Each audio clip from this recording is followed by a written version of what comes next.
I want to welcome you all to this Engineering Productivity Tools Meetup. First of all, a little bit about that. Myself and Vidal created this to take and try to provide a forum where we could bring in some interesting engineering productivity tools to learn more about them and to share that with others who are interested. So I have to say it's primarily a selfish thing on my part because I'm interested in how can I find tools that can help me manage or motivate or incent developers to do a better job. We meet second Thursday of the second month of every quarter at 6 p.m. to about 7:15. And so if you want to put the regular meeting on your calendar, it's going to be that time. We haven't violated that principle yet. So we would welcome having you here every time. And one more thing I just wanted to say is that we're interested, if you know of some great tools that is helping you to do a better job of programming or managing programmers or getting your teams to work better, we'd love to hear about it. We've covered quite a wide range of them. And you'll find those up on our YouTube channel, which I will send out a meeting summary afterwards to everyone. And that link will be in there. So with that, I just wanted to do a quick recap of our last meeting, which inspired me to take and track down Haim, who is in charge of a group that deals with value streams. But last time we had Krishna Kumar from Exathink come and give us a presentation. And the presentation actually wasn't all about value streams. It was actually a historical perspective of where these productivity tools, engineering productivity tools have come from. And a kind of a timeline reaching back to about 2010. So that was very interesting. And he ended it with a pitch that the way you can actually get your teams to be more productive is to take and use and manage value streams effectively. Now, I came up a little short with that because I wanted to learn more about how can I actually do that, because I'm not very familiar with value streams. So to that end, we took and tracked down Haim at GitLab, and he has agreed to come and tell us about how his tools can help provide and ship better software. So with that, I'm going to turn it over to him. And Haim, please go ahead. Thank you, Mikey. And I will share my desktop while we start with a short introduction. And so thank you for inviting me. And also today join me my colleague Libor. So quick introduction about myself, and then we'll let Libor to introduce himself. I'm with GitLab in the past few years, leading the Optimize group. We are building the tools that help our customers to visualize and to track the value stream of delivering value to the customers. And we are helping them to track all the workflow from starting capturing the idea until delivering this to the customers, eventually to optimize the full software delivery lifecycle. My past experience came from both small companies and really big enterprise customers, enterprise companies, when I build the tools that help engineering teams reflect their impact on the business. And actually, I was building bridges of dashboards that eventually help demonstrate the engineering, eventually performance, and their activities to the business, and by that creating a shared language for both sides. And so before we start, Libor, would you like to introduce yourself, and we can start? Sure, thanks, Haim. Yeah, I'll just quickly. So I'm a senior product designer for the Optimize group. And so what I primarily focus on is trying to help Haim validate the different metrics that we're trying to showcase here, and see which ones provide the most value to which our customers and personas. Yeah, so go ahead, Haim, I'll let you take it away. Yeah, thank you, Libor. So just to make sure you can see my slide, right? Yes. Okay, great. So in today's session, we will show you how we're using the Value Stream Management inside GitLab, what is available with the product, and we're focusing around kind of how we are measuring the engineering developer productivity in that and even beyond. In this session, we will start with a short overview about GitLab, how what we learn about the market, what we learn from our customers, and how we are solving and how we are directing our platform to help our customers with what their experience in the market.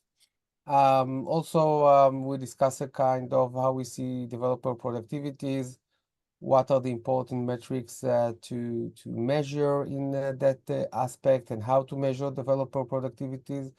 And we will give you an overview also on the value stream management capabilities. We have several tools, a specific design around capturing the value stream, and we will discuss the importance of the value stream in the context of the DevSecOps workflow. I also want to show you how we are kind of measuring the efficiency and the effectiveness of AI. What is the AI impact on the developers? We have a lot of AI features in GitLab. Some of them was recently introduced, so we will also give you some kind of teaser about what is available there. And of course, we will showcase those capabilities in the product. One disclaimer before we will start. During this conversation, both Libor and myself might discuss about some roadmap items, some future design.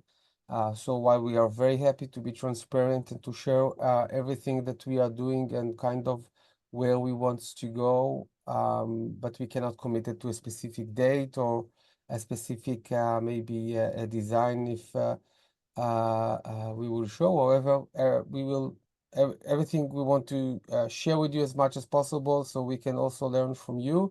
But you know, I want to let you know that I think most of what you will see today is already available in the product, and if there will be some roadmap topics, we will let you know. With that, I will start by kind of show you, you know, some first statistic about what we're learning from our customers. We have a global DevSecOps study every year. We have around 5,000 professionals, DevOps professionals that give us their feedbacks and their thoughts about our market trend. And this is a repeatable feedback that we see year over year about the complexity and the increasing in the complexity of the DevOps toolchain. You know, some organization, you know, they are sharing that they have, you know, 6+ different tools to manage all their DevOps processes. And a majority of them have kind of see this as a very painful area and really wants to consolidate all their tool chain. And at the same time that this tool chain complexity is rising, also, of course, the number of tools and you need for the different stages increasing. So for doing the project management, to doing the proper planning, you need tools. You need tool for to manage the source control, to do all the integration, to do all the testing, to do the reviews. Security have many tools around that, how to automate security scans and tests. And eventually that's create a really exponential kind of a problem, especially, you know, if you look also on the number of projects, number of applications that need to be managed together. This creates a real big spaghetti problem to manage. Also, if you look not only at the technology, that complexity also involves, of course, the most important resource, people and processes. So when we are at GitLab, when we're looking to solve the problem of this toolchain, we are not only looking around technology, we're also looking around how to change the culture, how to adopt best practices, We are all the time looking on these three elements together about the people, processes, and technologies. So, for example, around value stream, we have some services around value stream assessment that we help customers identify what are the current workflows, what are the current bottlenecks, what are the opportunity to improve, and then we share with them kind of recommendation how to change those. And with many of the metrics that I will show you today, those metrics are not involved only about kind of just how to track them. It's also involved about kind of sometimes about, again, some culture change that might be needed in order to eventually have smooth and optimize the life cycle. And in GitLab, what we build to solve that toolchain complexity, we build the one DevSecOps platform. So we're bringing the entire software developing lifecycle into a single application. This enables our customers to have a value stream driven mindset. We said that they can look on everything that they are doing when they are developing their software from the customer perspective, from the value perspective. So they can all the time look on the overall flow from starting the idea, from capturing the customer problem, all the process around until it's been delivered to the customer, and then measuring how customer is using that specific feature or a new addition. We are doing this eventually that it's that single application that we have in GitLab, have a unified data model, a single data store. So think about that the planning happening where in the same place that the actual work is being done. So all the contextual information, all the reference, everyone, both the product manager, the UX designer, the project manager that working on the scheduling, the engineering leaders, the developers, QA team, security team, everyone have a shared experience, everyone have the same context of the things, and by that we create an amazing synergy that helping optimize the complete life cycle. And of course, we are in optimize specific help our customer with capturing, tracking, monitoring all those different stages so they can continuously improve them over time. Mikey, that play I will pause if there are any questions or other comments to add. So people feel free to ask during the presentation as well. And Mikey, if you have questions from your side, let me know. So let me ask one, and then we'll throw it open to see if anyone else has some questions. So if this optimized group where does that fit within GitLab? It's focused externally strictly? So we are while we are on the plan side, we are having the end-to-end perspective. Libor, you can jump in to give your perspective on that as well.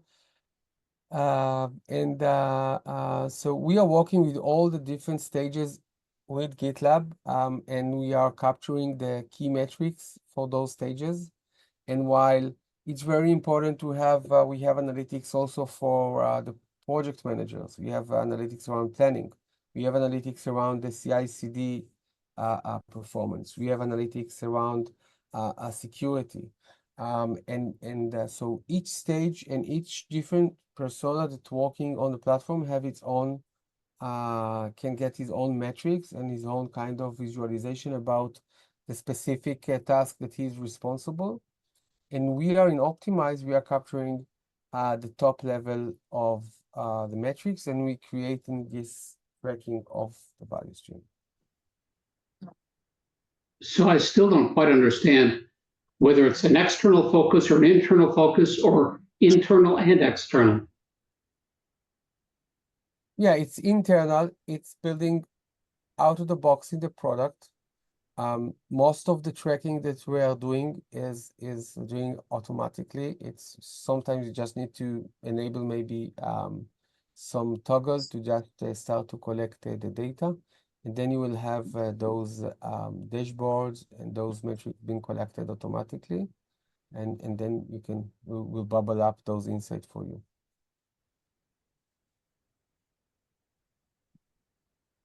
Okay. I'll look back to that later with you. Does anyone else have a question? Please unmute and go ahead. Okay. Yeah, does this have anything that would help you build a HTML layout or build a XML layout in Android? Yeah, look, I think look was so yeah, you can use GitLab to to run many types of project, including mobile project as well. And with GitLab, I can toward the end of this presentation walk you through kind of the pricing model. This is an open source platform. You can start with, especially for small projects, you can start using the platform for free and use a lot of valuable features for your own projects. Uh-huh. I'm familiar with Git and GitHub and stuff.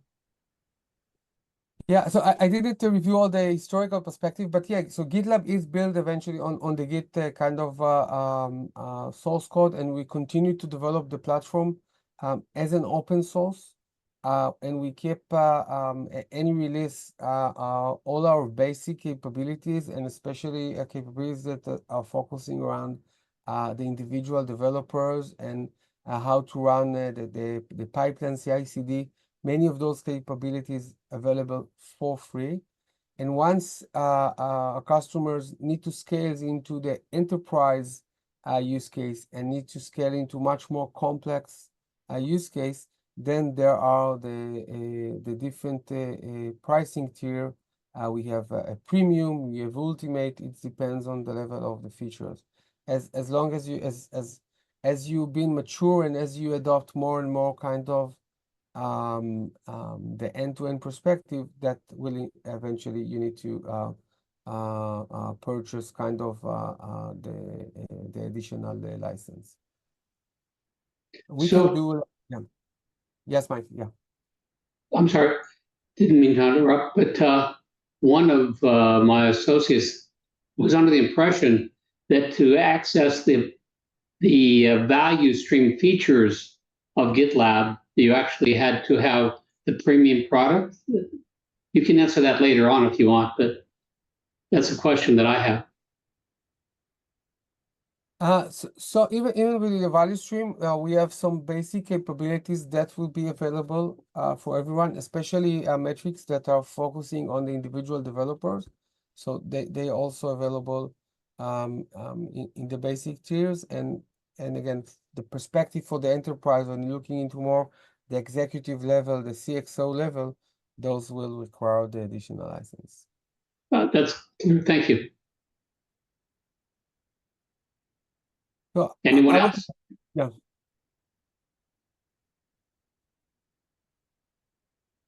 Go ahead. Haim. Yeah, and everyone, feel free to jump in with any questions. So, few words around about productivity in the context of developers. So, we see developer productivity as it helps in identifying how well a developer able to perform their goals, perform their duties, and how efficiency and how they are using the resource in an optimal way. And when we talk about efficiency, we're talking about the different resources that they have. Resources is time. Time is a resource, effort, and the different tools. And of course, the effectiveness of this, how they achieve their objective, if they are making eventually the desired outcome the desired goal that they want. And of course, you can be efficient, but it doesn't necessarily mean that you are effective. So you need to eventually measure both. Around developer productivity, there are a lot of methodology in the market. So I can tell you that we see two leading kind of approach. The most popular one are the DOA metrics. DOA meaning DevOps Research Assessment. It was leading mostly by Google. And there are 4 metrics around the DORA: the deployment frequency and lead time for change, time to restore service, or mean time to recovery, and the change failure rate. I will show you some example during the demo, since these are the metrics that we are measuring with GitLab as well. And by the way, we are doing this out of the box without any additional kind of configuration and things that needed. Also, I can mention the space framework. It's kind of 5 factors that looking also around the well-being and the satisfaction level of the developer. Mikey, I recommend for you, maybe as a follow-up for the session today, maybe to have a dedicated session around DORA and the space framework. That could be something that might be very relevant to this meetup. Yes, quite familiar with those. And how we are measuring those the productivity. So of course we talk about kind of time and resources, and we are looking into the cycle time of the work. And from when we look at lead time is the completed process from, let's say, opening an issue, opening a request until it's been delivered. And the cycle time is the actual time of doing the work. And of course, around the quality levels, and with GitLab as well, how teams are collaborate together, especially around sharing the knowledge and giving the right context of things, since documentation is very, very important to make sure the developer will be productive. And eventually we choose in GitLab the value stream framework as the framework for us to measure, to capture the perspective of productivity and even more. The value stream framework, and again, Mike, I know you do this in the previous session, so I will not review this in details, but from our perspective, we are looking around how to map the workflow, how to map the software developing lifecycle into eventually a value stream chain, a value stream flow of delivering value to customers. And we are visualizing this, we are streamlining this for developers, for the manager, in order to help them identify bottlenecks, knowledge, and of course opportunities for improvements. You can see here in the left examples, when you have some manual process, when you have some undefined knowledge, when things are not in the right context, there could be a lot of gaps, and there could be a lot of waste of time and idle time. Poor documentation, for example, could create a lot of duplicate work and duplicate effort. However, once you are managed to map the end-to-end flow, you manage to identify all those areas, all those opportunities for improvement, and eventually optimize the end-to-end flow. For you can understand first. Understand, what is eventually the time, the end-to-end time for the flow, and measuring also through that many different metrics that will help you quantify the specific time. For example, the review time is a classic area when you can optimize.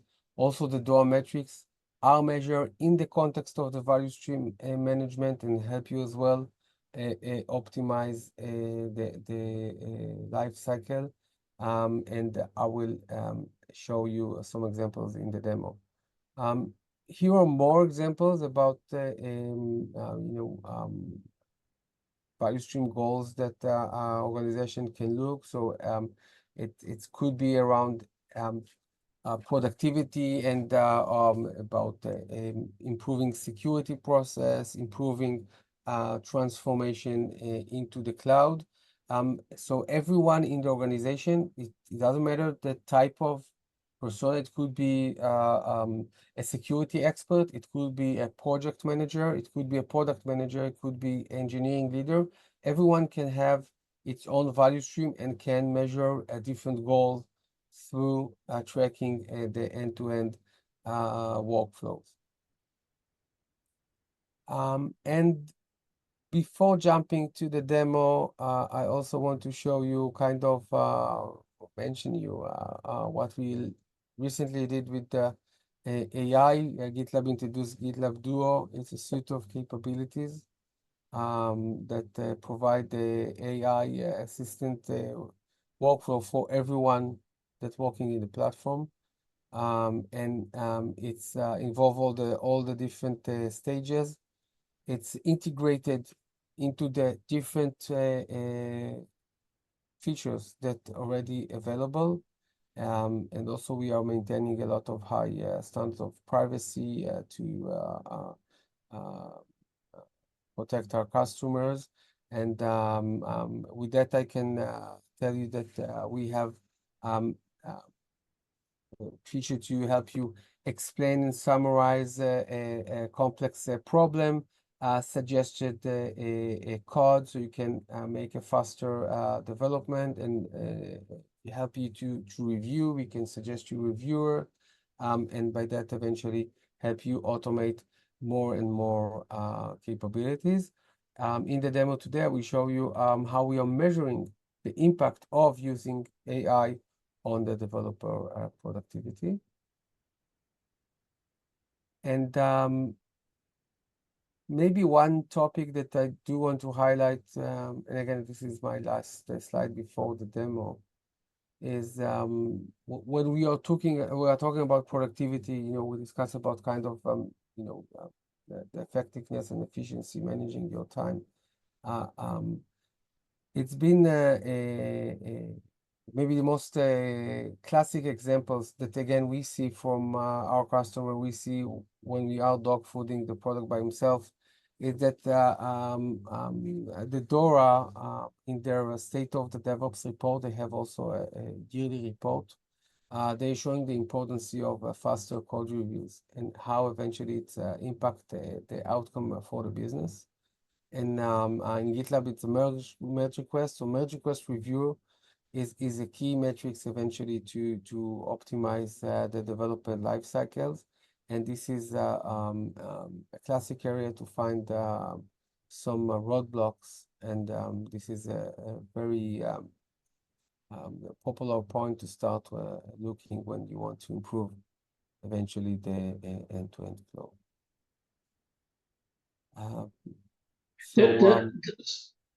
Do your products or system somehow help get you to that place? Yeah, and this is again this is a focus area for us, and I will jump to the next slide with the demo. This is definitely something I want to show you in the demo. We have several ways how to break down the review process, as we have our out-of-the-box approach, how to map a value stream. It's come by default. So customer can start using our default approach of breakdown all the different flows. However, you can very easily customize and create a different breakdown, and it depends on the type of the organization. For example, some organization wants to review wants to measure in their review process also the approval time. Sometimes, while you doing the review of a change, you need to have approval for that change. However, other organizations maybe just want to track only the review process, so everyone can create his own way of visualizing and tracking his use case.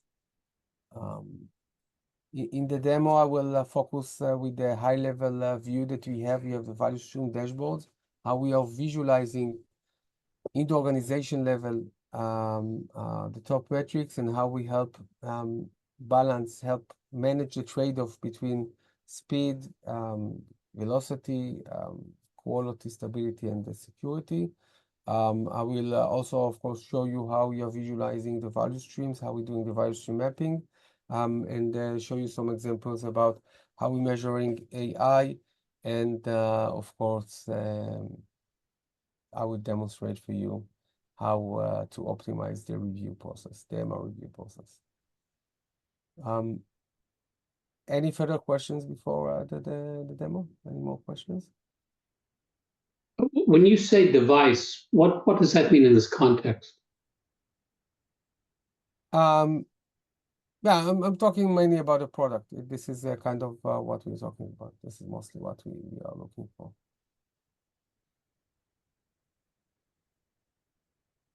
Okay. So with that, I will move to the demo. And are you still managed to see my desktop? Yeah, you can see the product now. Yes, I can see it. Right. So this is our value stream dashboard. And if you are familiar with GitLab, you will find it on the left side menu.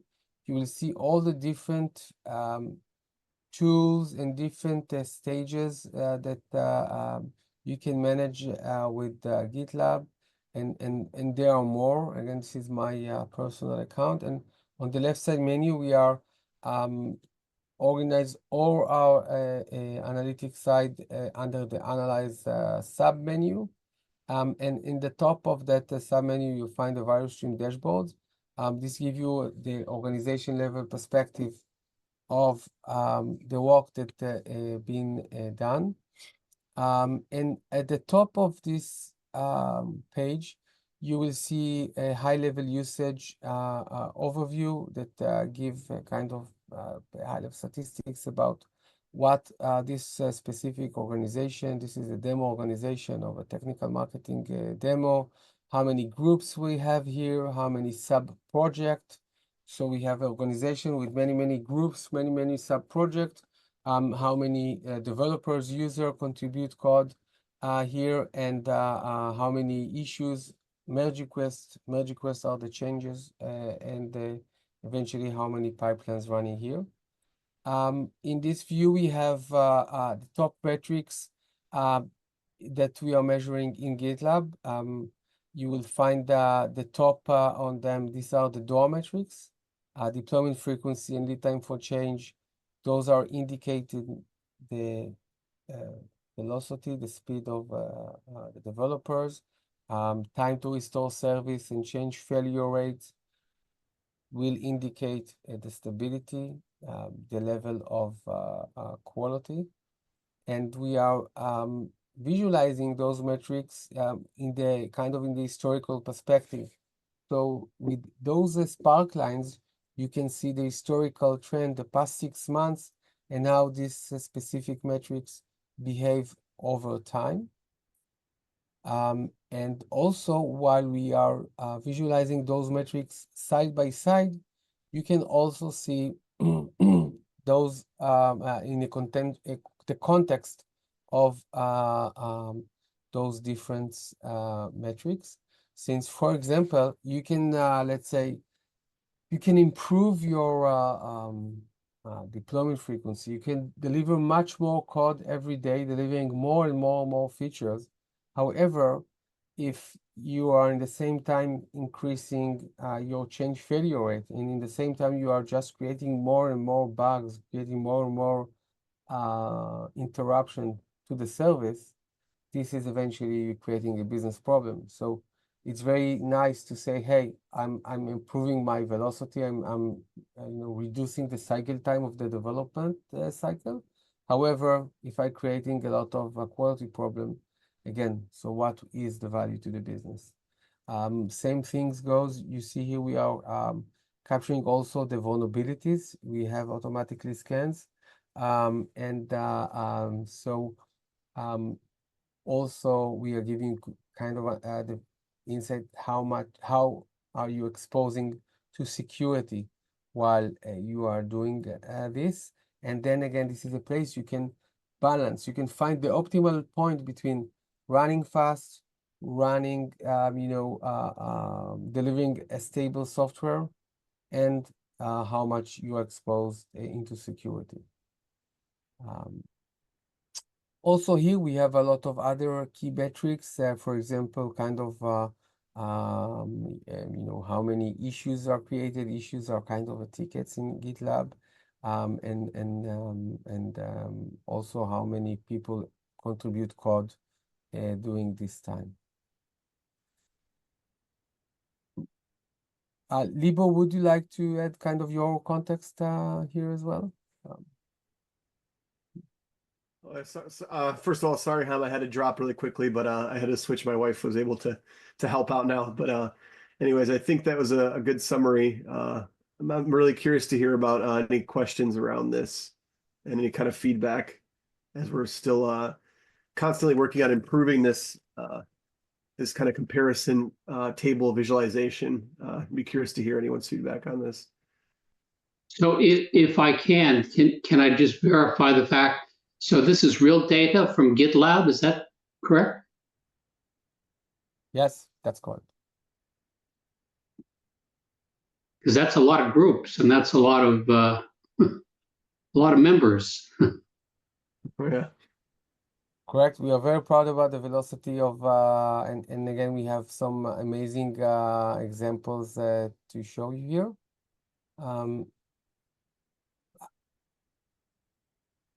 I want to show you that this is not only a visualization of the top metrics. Also, this is the hub of our metrics. So from here, you can drill down to the underlying data to do further investigation.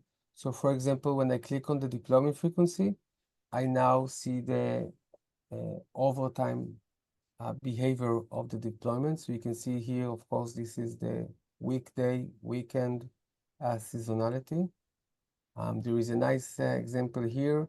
Last time Libor and I met together was in Vegas around March. We had some big company event, and you can see that most of the people from GitLab will participate in that event. So we see a dramatic drop here in the deployments, and eventually tracking these over time give you a lot of wonderful insights, and especially when you are looking also on one of my favorite kind of metrics is the contribution count. So how many people contribute code in a specific month? So this is a very important indication when you're looking into a performance, since you can see, let's say, in a specific month, a slowness. But maybe the cause of this slowness is a new team that joined the company. So this is not, eventually this is a positive things that happen to the organization that for the short term might cause some slowness, but eventually over time you can measure the impact of this.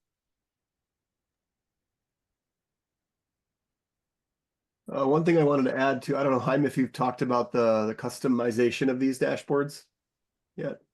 Yeah, you can go ahead. Yeah, I didn't. I think so. So this is what we're showing now. This is kind of more of a showcase dashboard to kind of show all the metrics that we offer and that are possible. You know, not every organization cares about maybe all of these metrics. So there's a way that you could create your own custom dashboards, and you could, in the future, should be able to clone this existing one and then filter out the metrics that you want to look at. So maybe you're only concerned with contributor count and lead time for changes or deployment frequency or whatever metrics that your organization wants to track and compare against. And currently you could configure that using like a YAML file. And so we're working towards making that more configurable through the UI at the group level. Can you talk about the integrations, the if you're not using GitLab fully, right? If you're using Jira for issues or you're using some other build pipeline, are you still able to get all the same metrics, or do you need to be on GitLab proper for all of it?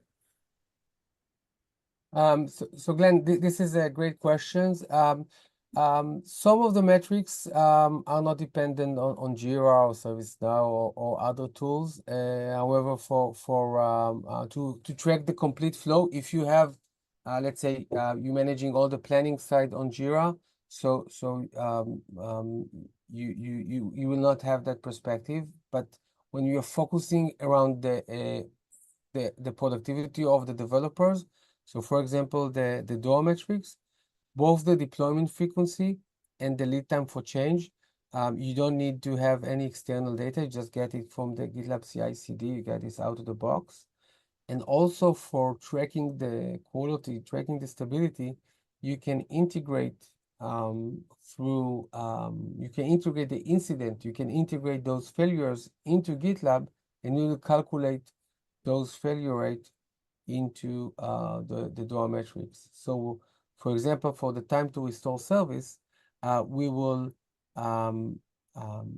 count the number of deployments, and we will in the formula we will inject the incident, let's say from PagerDuty, Jira, ServiceNow, eventually to give you a kind of the final measurement.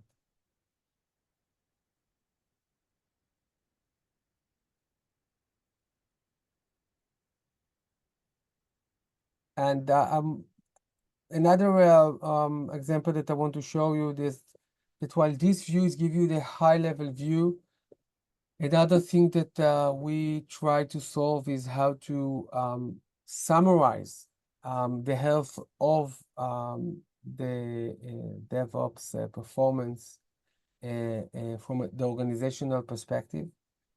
So what we did here with this visualization, we eventually break down those 4 metrics into a performance score. This is a definition that it came from the DevOps research and institution. This is a definition that available in the market, and it helps you benchmark your organization health, your organization score versus what's happening in the market. So this definition, while we a bit align them to how we track things in GitLab, but eventually when we're saying that there are projects that we are give them the high score, this is a score that eventually this is a standard score in the market as well. So you can look on your organization, you can look on your team in the perspective of what's happening in the market. Also, you can look internally. So you can do a benchmark inside the company of what is the overall health. You can see here that I think we are doing a very nice job around, again, around the velocity, around the deployment frequency and lead time. However, around quality and stability, we see here that we have several struggling projects. And that as well, helping for manager to understand where they need to focus their time. When I need to make a data-driven decision, what I need to focus on the next quarter, I need to focus on the next month, where I need to give the priorities of my people in order to eventually improve over time my organization.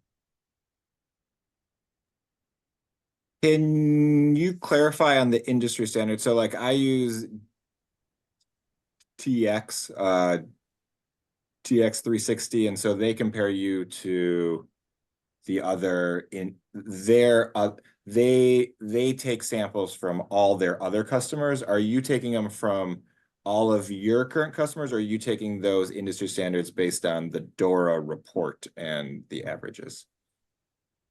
So it's based on the DORA report. We are not comparing one customer to another. We have again, privacy is our top priority, but we are helping you to benchmark inside your organization.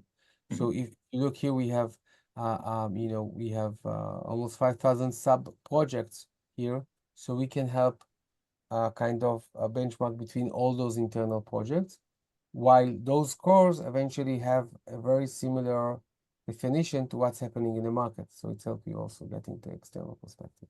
Yeah, I think on those products, they don't necessarily, you don't compare yourselves to other individuals, but they figure out what's the Overall statistics. 25th percentile, the 50, and the 75th, and so you can compare on those. Yeah, This is really awesome. So this is good. Thanks. The next use case I want to show you is kind of, again, jumping from the high level perspective into a specific flow. This is the value stream analytics.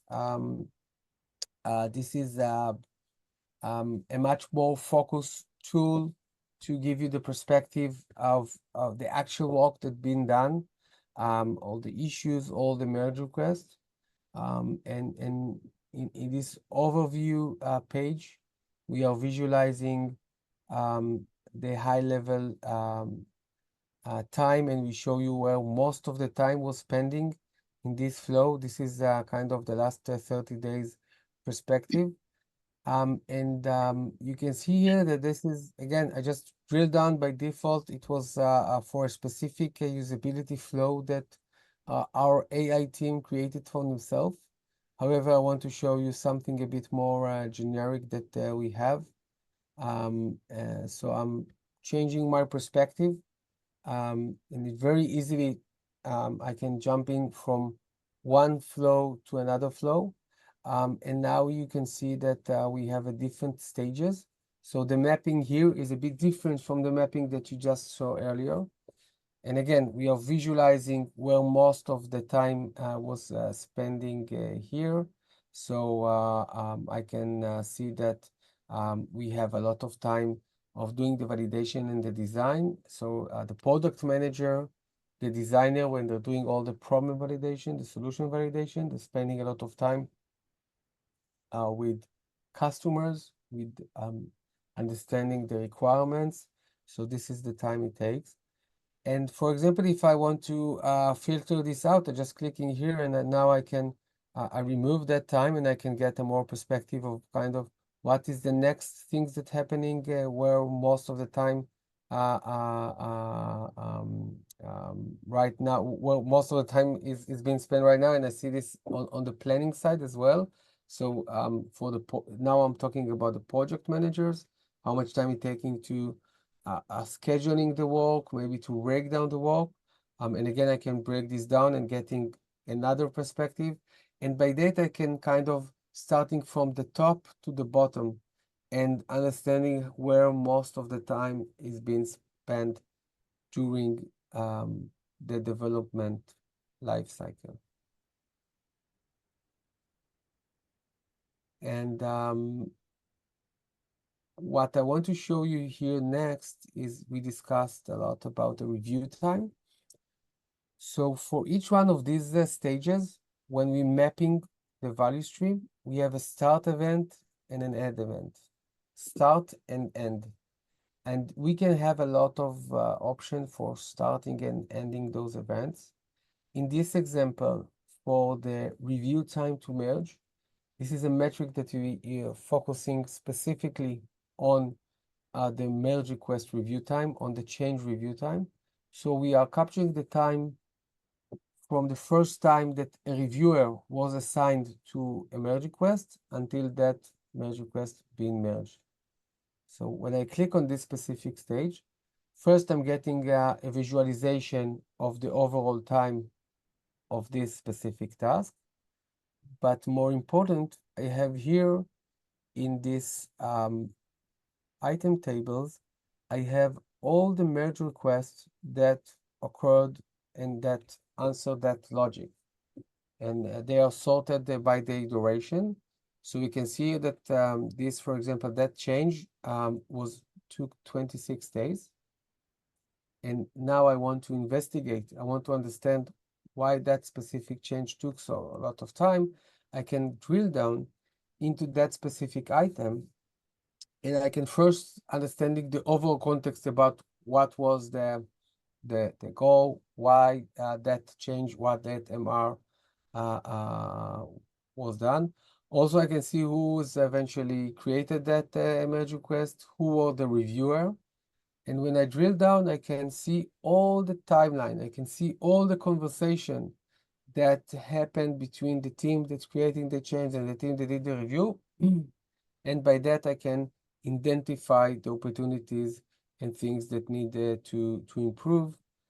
And when I'm doing this in a retrospective cycle, it could be every month when I'm looking back into my retrospective development lifecycle, development milestone, I can identify those opportunities for improvements and eventually creating improvement and optimizing the time for the next cycle.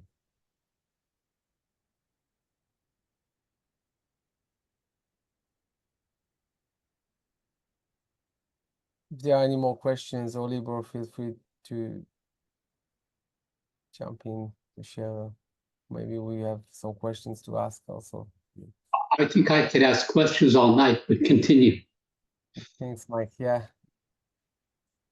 So with that, I maybe have and again, I'm looking on the time. We're almost on the top of the hour. Mikey, do you have 2-3 minutes to show another thing? Yeah, that's fine. So Libor, I think I will go to the AI impact. Or what do you think? Or Libor, you think we need to go to some? No, that sounds great. Yeah, I'd be Yeah. curious to also get feedback on that and see what questions people have around that. Right. So again, on the left side menu under the analytic dashboard, we start showing you the value stream dashboard. We also have our AI impact view when we are demonstrate the impact of AI on the software delivery lifecycle. So we show you on the top of the page those high-level tiles, those overview tiles. We give you insight around how you are using the licensing that involve you, the Duo licensing. We show you how many people actually using AI when they are developing code. In this specific, we're looking about a feature that we call the code suggestions. While you are developing the code, while you're writing the code, we are suggesting for you the code, suggesting for you the next line of codes, and kind of we are measuring also the acceptance rate. And we are visualizing this over time trend of adopting the AI with also how the overall performance of the organization. And while this is still in the we are still in the beginning of measuring this, we still don't have all the metrics completed since we are just releasing that. So we still don't have the full visibility, but this is our approach eventually to quantify that that work. Maybe I have here another example to show on that. It's yeah. So any kind of yeah, this is just another view of this.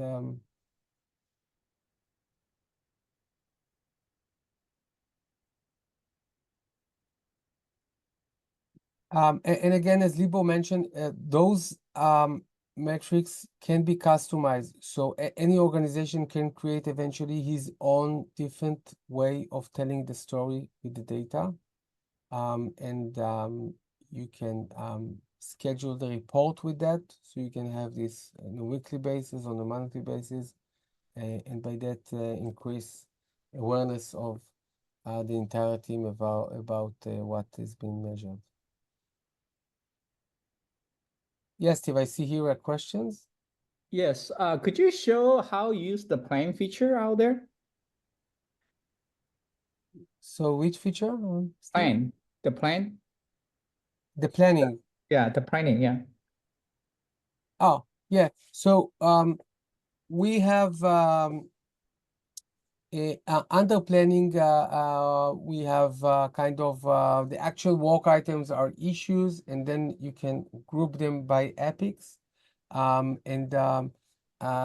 I really enjoy working with our board. This is the actual planning board for the optimized team. You can see that I'm filtering this out through the labels of optimize and kind of our roadmap of the short-term roadmap of kind of the next quarter. In this board, we are breaking this work kind of into the different work type of, what is the innovation features, what are the maintenance, what are the bugs. And by that, we help kind of prioritize and doing the planning for next meeting. And I can very easily, let's say, change kind of the priority of those issues. And by that, we even don't need to have a very complex communication. The engineering manager, Libor and myself, while we are moving those cards, we can see the different prioritize of things and what should be done next. Okay, cool. Thank you. So once you have those features out there, would you be able to automatically create an epic or tickets based on those features? How there any automation out there? Yes, definitely. From each one of these, I can show you maybe one example.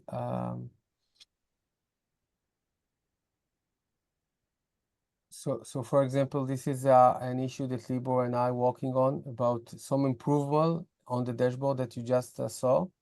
So once we finish to validate the right solution for that, the engineering manager will assign one of the developer. Right now, you can see that this issue is still not assigned.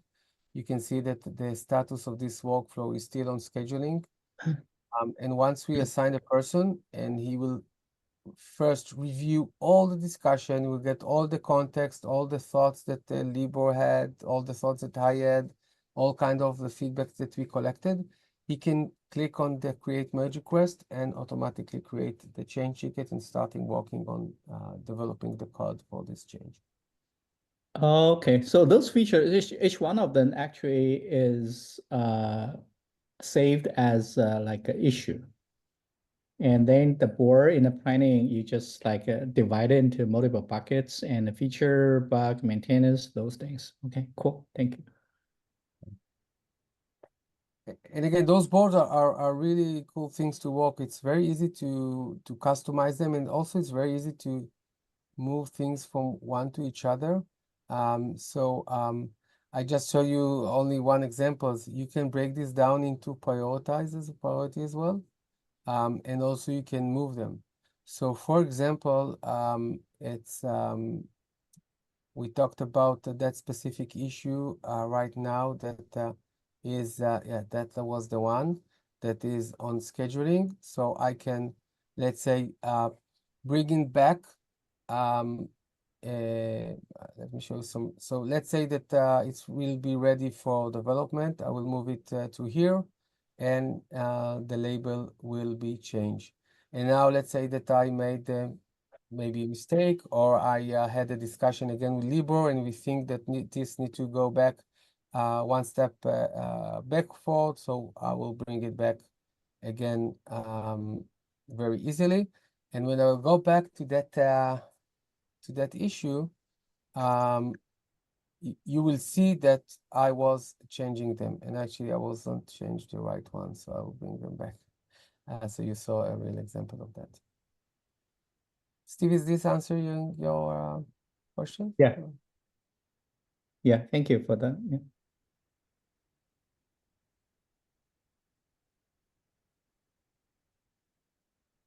So we will be happy to collaborate with everyone. You can, through Google, you find all the information that we shared here. Mikey, later on, we give you some kind of call to action and follow-up links. So the members can follow up. You can log into the platform. You can look for me and Libor. You can ask questions of us. You can just mention our names, and we will be happy to get more feedback and getting more kind of your thoughts about things that we shared today. Libor, any final thing from your side you want to? So that would be very helpful. I can include that in the summary I sent out, the call to actions. And so I'll be working on that over the next week and send out a link to the video and so forth. And we can put that in there. So one of the things that kind of overwhelms me now, I've worked in large companies before, but nothing like GitLab, and the order of magnitude of the projects and the groups. And, looking at that, I feel overwhelmed by the amount of data that must be behind it. And what I wish you kind of had was 2 smaller demos, one for a small startup of some kind. So how could it improve a startup situation? And one that's a more established company, but not anything like GitLab, and show how they can take and scale up. And then when you understand, okay, you kind of have the litmus test and that GitLab is eating its own dog food and is doing with all these projects and all these things, but they're kind of an outlier to a lot of the people in the world. Just a bit of feedback. That's what I would love to see. Yeah, thank you. Yeah, the other suggestion is since you guys use AI, so if for like engineering team, if you could leverage AI technology based on data you already have and give me like top 3 things I should work on, focus on, or improve, that would be helpful instead of like digging into the data. That probably relate to the question Glenn asked before, say what the industry average, right? So it's probably like, does it make sense to compare over every other companies, but in the same industry? That probably makes more sense. Yeah, correct. And so for your first note, definitely we have something that we are planning to bubble up autonomous insight. For example, if we are detecting a merge request with a lot of discussions, there is a lot of back and forth conversation there. So that might indicate a risky change. It might need additional approval process or might need the senior person to review it.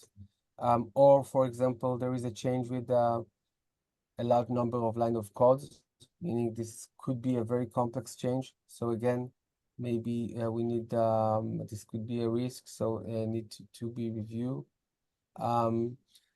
And we didn't review today, but we already have the automation to bubble up slowness around merge requests that open for a long time without any progress. Things are not moving. There's a lot of idle time, so we help our customer. We can bubble them up and give a weekly report of, let's say, those top slow merge requests. But Steve, definitely, I agree that we while we are collecting this data, we are learning more and more.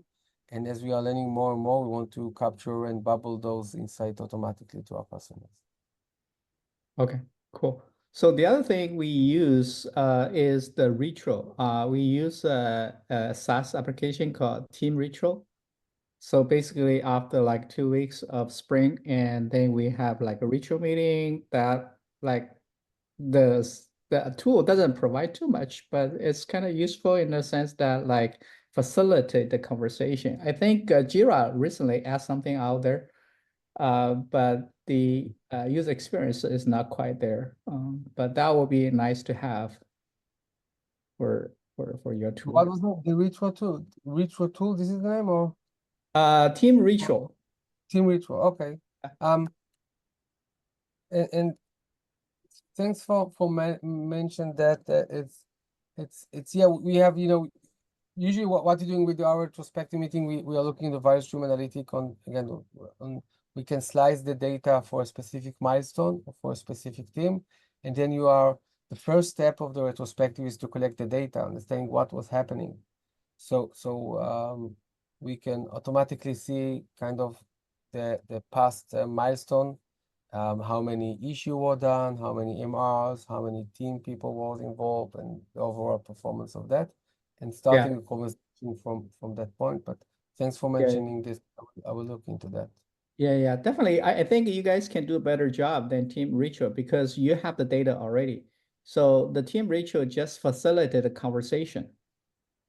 You say collect, say you enter like 3 area of things, like things you done well, not so well, surprise, those things. But it is not backed up by any data. But you know all those things already. So you can not only facilitate a conversation, but provide initial thoughts on, what to improve. Yeah. Yeah, I'm just looking on the website. Yeah, thanks for. Did you sorry, Haim, I don't know if you mentioned our scheduled reports feature that we're kind of testing. Is that what you mentioned earlier? Sorry if I missed that. Schedule report? Yeah, Libor, that's a great point. As you brought up the retro, so we kind of also have like automated retrospective issues that get created, and our scheduled report is you could put a block of like a markdown inside of those retros. It's like a scheduled report, and it'll tell you basically similar to what you brought up is, how many issues we opened, how many issues we closed this milestone, and other metrics that you might be interested in. So kind of helps also have a conversation starter around. Okay. Yeah. Exactly. That was perfect conversation starter because right now, if I use a Team Ritual, I have to recollect my thoughts. So what happened in the last 2 weeks? Now, if you provide all the metrics and then you have like say, okay, by analyze those, where to improve and easily put those thought points. Yeah, good point. Yeah, that's something we're still kind of working through and trying to kind of a dog food internally as well, Haim, right? So okay, hopefully we'll have more to show on that front at some point. Yeah. So you've touched on AI, but do you have a specific objective that you're trying to do to improve productivity, to improve design? I don't, what are your objectives in integrating this in? So it's a great question, Mikey. In the high level, I can tell you that the ultimate goal is to help our customer reduce the cycle time. And eventually, when you can deliver fast value to your customer, you can respond quickly to market trend. You can respond quickly to competition. And of course, you can respond quickly to customer requests and make them more happy. And by that, eventually creating that so important trust between you and your customers.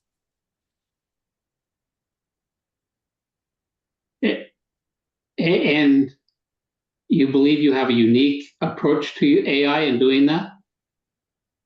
Oh, definitely. I can tell you that I will not mention other tools that I worked with them in the past, but some of them was mentioning here is that eventually especially when we talk about, let's say, planning, I mentioned this earlier, that when you're doing the planning in the same place that you're doing the actual work, and you're doing the validation, and you're capturing all the insight that, especially for me as a product manager, what I learned from market analysis, what I learned from customer calls, what I learned from other feedbacks, what I learned from dog fooding the product by ourselves, and then when we're doing the design conversation, and later on we are doing the technical breakdown conversation.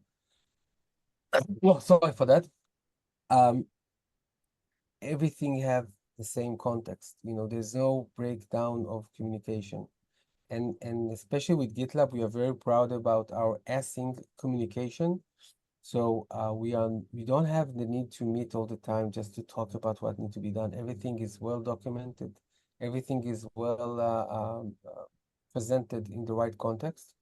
And this is a real magic. This is a real synergy between all the different people that involved in the software delivering flows, and help everyone work in a very smooth way and improve our productivity while doing this. I can see that. Well, I think we're about out of time. Does anyone have any other questions? One last one before we go.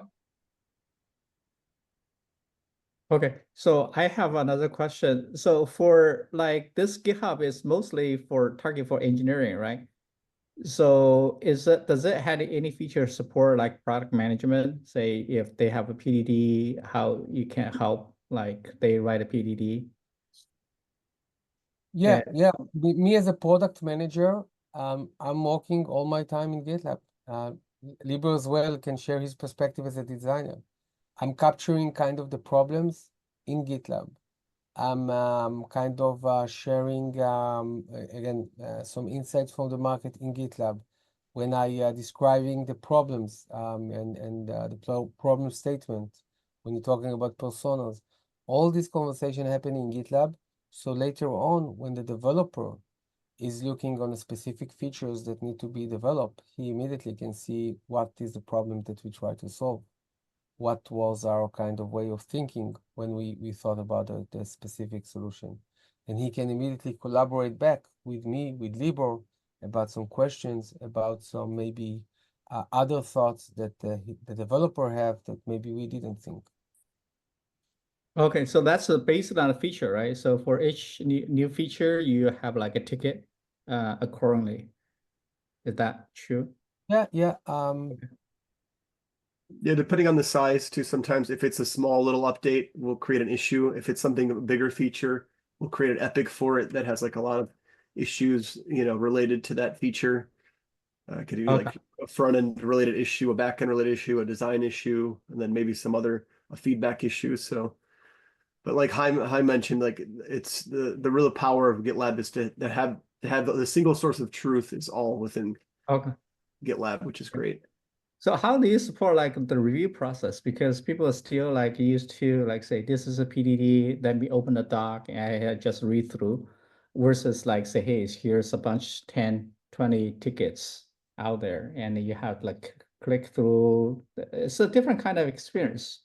It should work, but just from a user's perspective, probably people are not yet used to it. Yeah, I could see it maybe takes maybe some getting used to. I mean, I know we have, a wiki page as well, and other features like that. There's also a way to link to related issues. Like let's say, that there's another issue out there, another team's working on something similar. You could link the related issue. So there's like a little table within the issue that shows you the linked items. You could also mark an issue as blocked by or blocks another issue or merge request kind of thing. So, and you could also see like related merge requests. So there's definitely ways to see how things relate to one another within GitLab. I don't know if that's Okay. what you kind of mean. Yeah. Thank you.